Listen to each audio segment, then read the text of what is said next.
People, Deluded, I'm back again. Thank you very much for tuning back in each and every time. Good morning, and I hope you're all doing well and safe. Like you lot know, my window lets the wind in on the best of days. It's extra windy in the UK. Yeah, so it's a madness in that regards right now. But let's crack on with what I'm actually here for. Now, last night, I saw Ozil and Lacazette speak, and I think Bellerin as well, speak about Arteta. We'll get onto that, but the bulk of why I'm here is actually Unai Emery, people, and he's just seems to keep speaking about Arsenal. And if I was him, I'd say it's bittersweet at Arsenal, because I don't feel he was fully to blame. I don't feel the board did what they needed to do. As you lot know already, the players, regardless of who's manager, they need to pull it out and show that they're capable of stuff. I do think at times people hid behind Emery, but Emery's got to take accountability. Yes, you could say that he said we was on a downward slope, and he fixed that. I don't agree with the word fixed and all of these sort of things.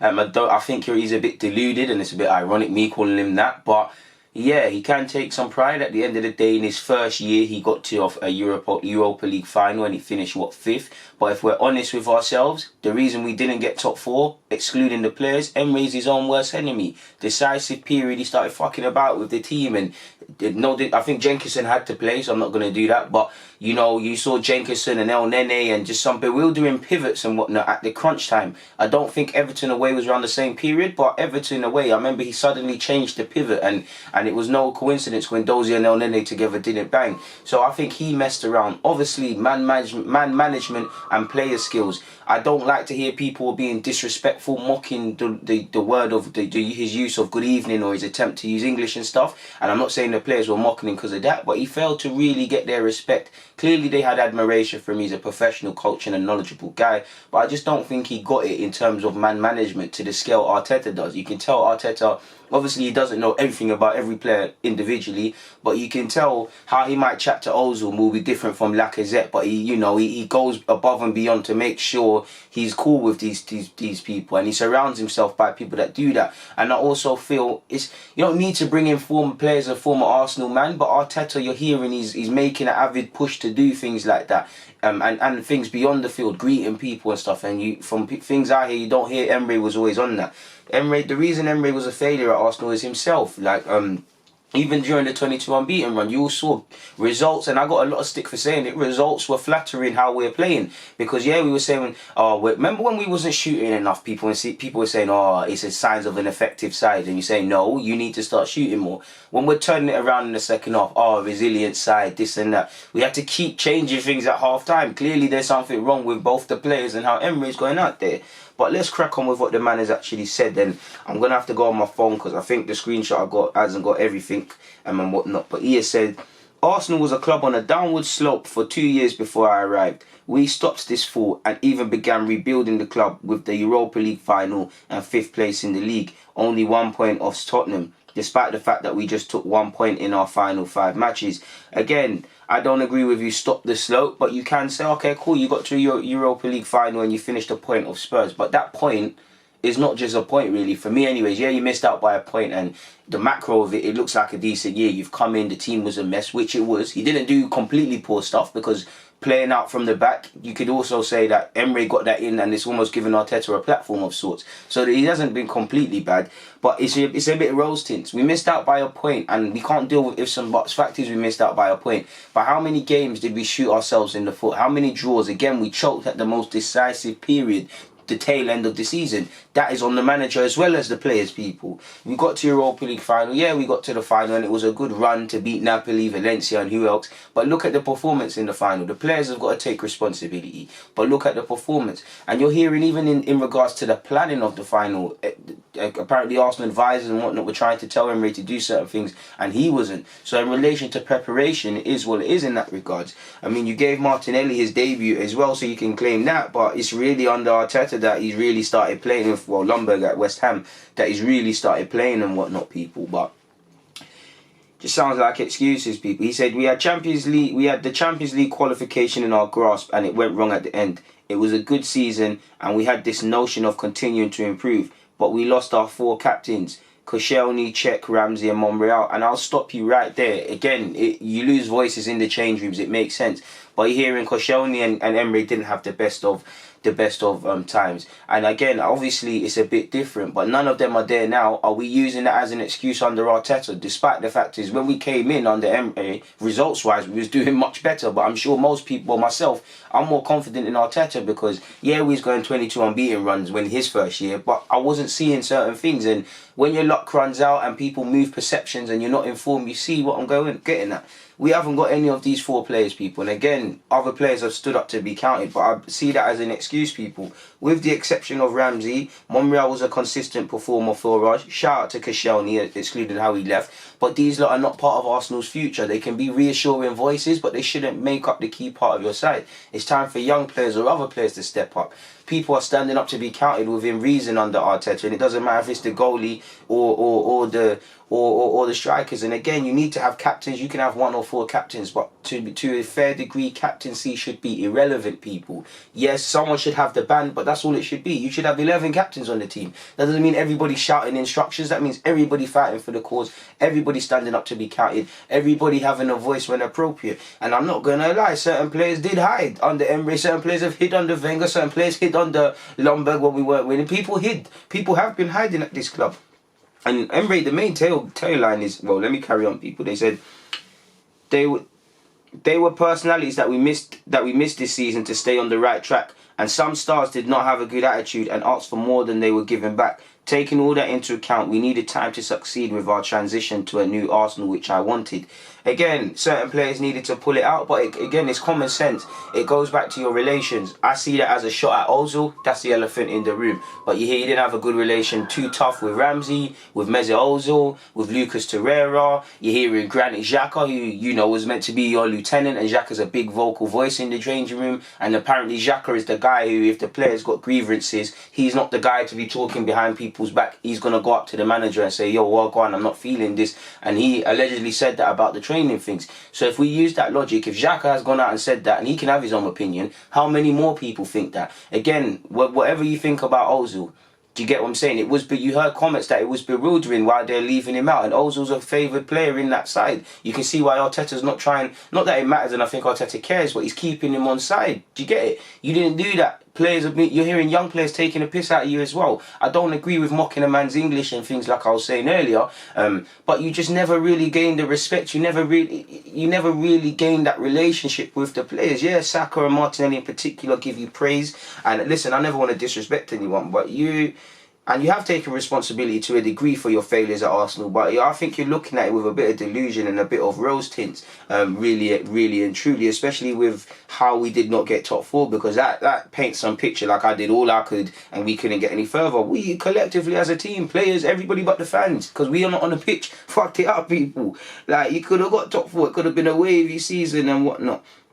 To be fair, he did say on the failure at Arsenal, I'm obviously partly responsible, but you see that the team has not exactly done better since I left. And I mean, he's bittersweet. He's bitter, people. He's clearly bitter. He's biting a bit back. And I mean, I would too. When you're hearing several players come out and say, it's different, we understand tactically and what we need to do, it's shots, people.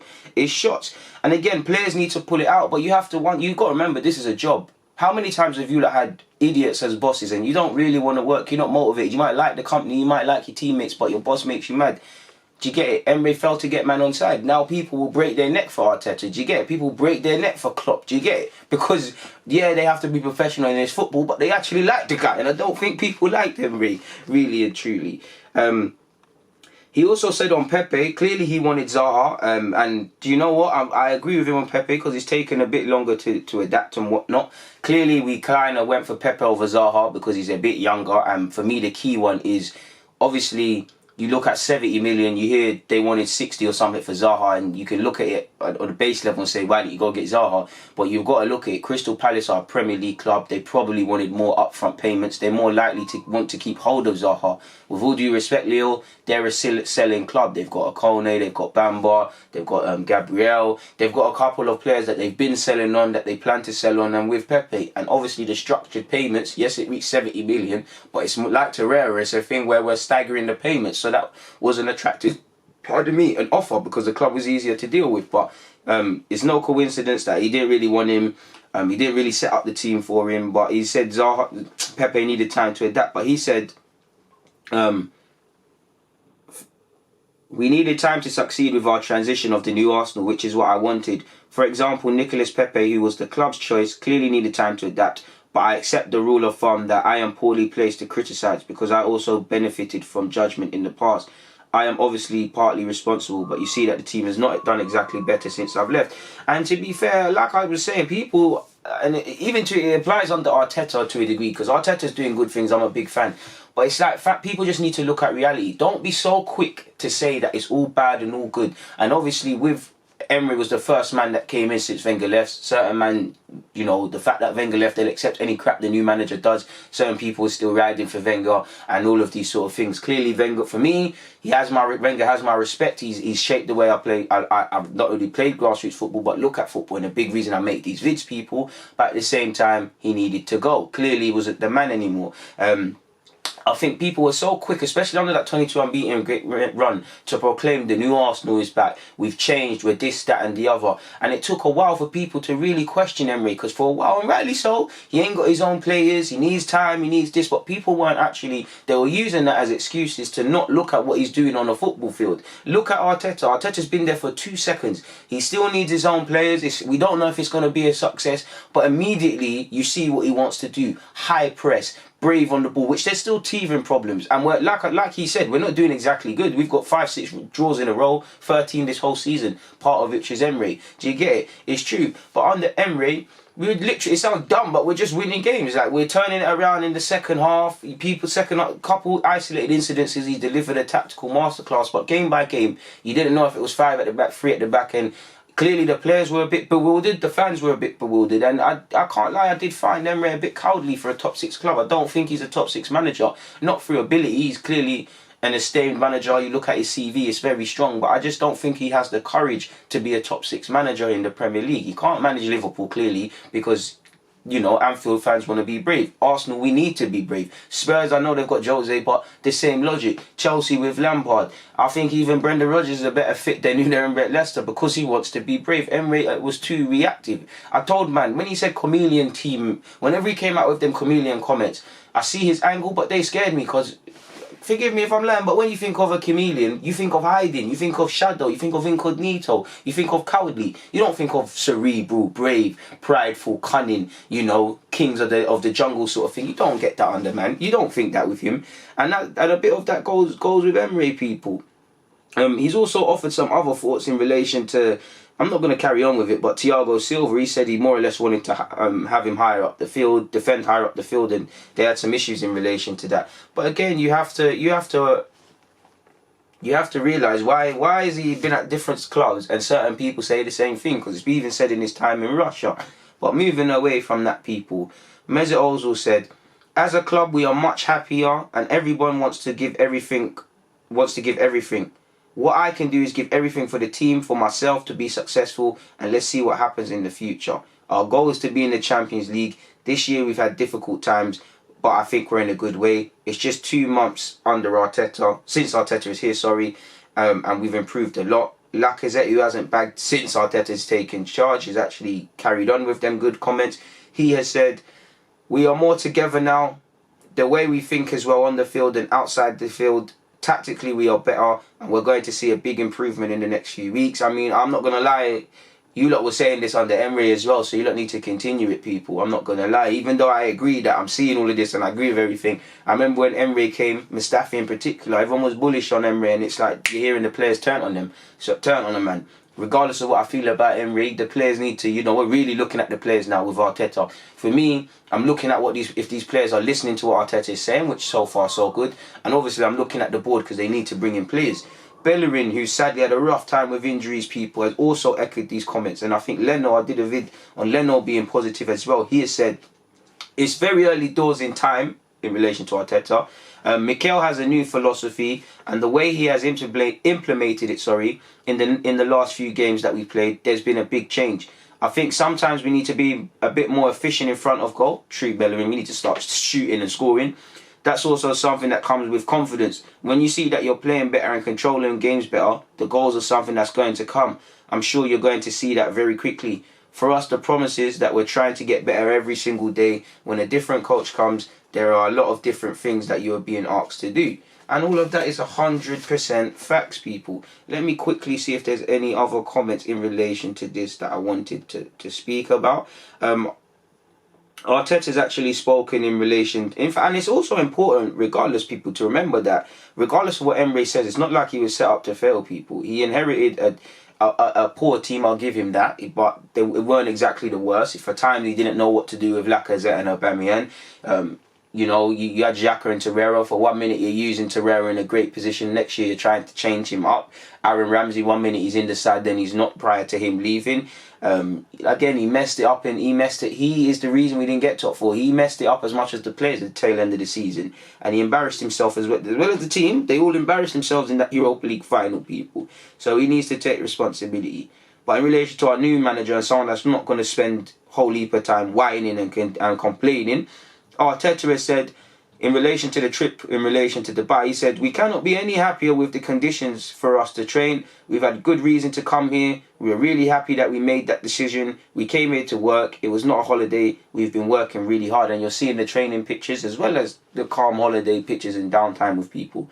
I was watching that sad foresight interview on YouTube, and he said that Tierney already is doing tactical work, and he's not fully there, but he's doing some running and things. So nice to see Tierney is continuing his rehabilitation.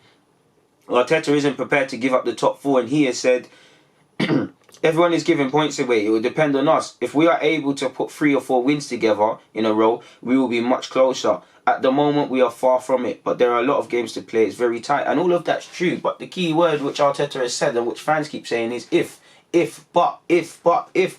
We keep drawing way too many games. Like with top four last season, we are the only reason we're not in the top four race, because we haven't shown anything close to consistency. It's easier said than done. I'm not trying to be upsetting, but we've been here as Arsenal fans where we look at the fixture calendar and we say boom, boom, bang, if we do this, if we do that. And it's true, if we do this, we might be able to sneak a place. But we're, 10 points off that? You're wishing a lot. For me, it's not even the points. We're 10 points off. We're not playing consistent. We keep bottling. We're not taking chances. This is not me trying to be negative. This is me using my eyes, people. If you can't score goals, if you keep conceding cheap goals and not keeping enough clean sheets, how can you get top four? I'm looking at the table, people, in front of me. We are 10th, 31 points.